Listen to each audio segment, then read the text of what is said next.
Hello friends, welcome back to White Night Combs. Today we are discussing about fetal circulation. So, the circulation of oxygenated blood, deoxygenated blood, nutritive materials, etc. in the fetus is termed as fetal circulation. So, before moving on to the pathway of fetal circulation, we can see the specific structures associated to the fetal circulation, which include the placenta, umbilical vein, ductus venosus, foramen ovale, ductus arteriosus, and the umbilical arteries.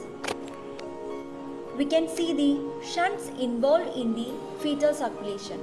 First one, ductus venosus, and the second one, ductus arteriosus, and the third one, foramen ovale. One by one we can see in detail. First one, ductus venosus. Ductus venosus is the connection between the umbilical vein and the inferior vena cava. It allows oxygenated blood from the placenta to bypass the liver. Then the next temporary structure is the ductus arteriosus. It connects the pulmonary artery to the descending aorta. As you know, the fetal lungs are not functioning before birth.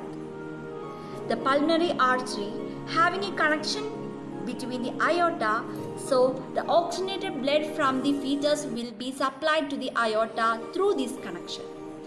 It is called as ductus arteriosus. Okay, the third one, foramen ovale. It is an opening in the intra-atrial septum between the right and left atrium. It allows the blood to enter left atrium from the right atrium. Another structure involved in the fetal circulation is the umbilical cord, which include umbilical arteries and the umbilical vein. Umbilical artery, it is a paired artery that supplies deoxygenated blood from the fetus to the placenta, and the umbilical vein which carry oxygenated blood from the placenta to the growing fetus. Now we can go through the pathway of fetal circulation. Blood rich in nutrients and oxygen supplied by the placenta flow through the umbilical vein to the ductus venosus.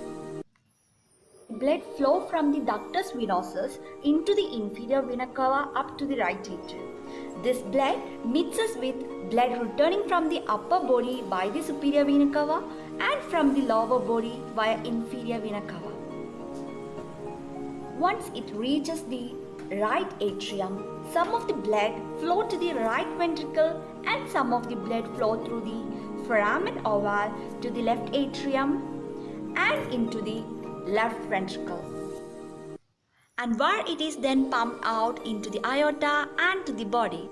The blood flow into the right ventricle is then pumped into the pulmonary artery because lungs are fluid filled instead of air filled.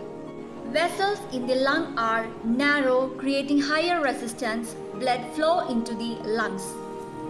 Due to the high resistance in the pulmonary circulation and low resistance to the blood flow in the systemic circulation, blood pumped into the pulmonary artery by the right ventricle is more likely to flow into the ductus arteriosus and into the aorta. Due to the high blood flow from the superior vena cava and the inferior vena cava up to the right atrium, pressure in the right atrium are higher than in left atrium. This promotes blood flow through foramen ovale and the atrium. Only 8% of right ventricular output flow into the lungs, providing nutrients for the development of lung tissues. Most of the blood passes through the ductus arteriosus into the aorta and to the body. The umbilical arteries allow deoxygenated blood to flow from the body back to the placenta to be enriched with oxygen and nutrients. Once the baby is born, takes the breath, the umbilical cord is clamped and the placenta is removed from the systemic circulation. Immediately, the transition from fetal to the postnatal circulation begins. Now we can see what happened to the structures involved in the fetal circulation after birth. First, in case of foramen ovale, it closes shortly after birth and fuses completely in its first year.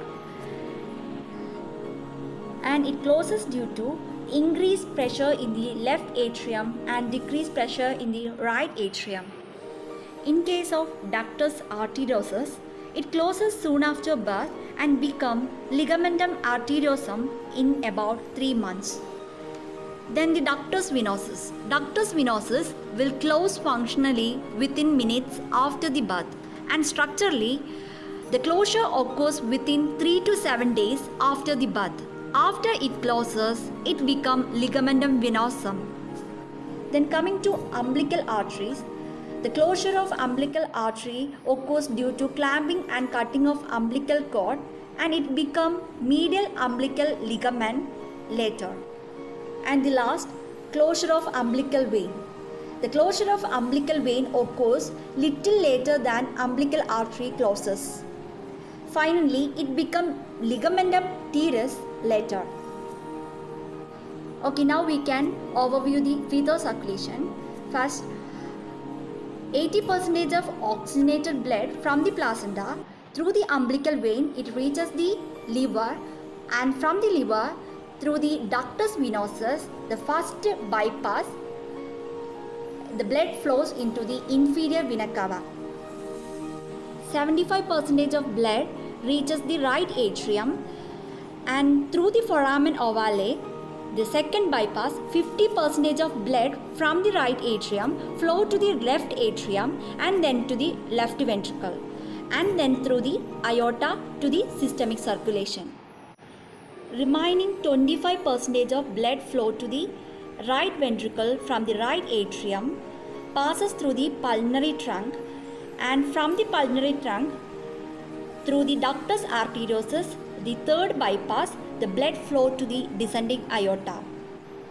Some amount of blood from the pulmonary trunk reaches the lung, and from the lung to the left atrium through the pulmonary vein reaches the left ventricle and to the aorta, and from the aorta to the systemic circulation. And finally, deoxygenated blood from the systemic circulation is carried out by the umbilical artery to the placenta for the purification, and the process continues. Okay, this is all about the fetal circulation. I think you all are clear about the fetal circulation.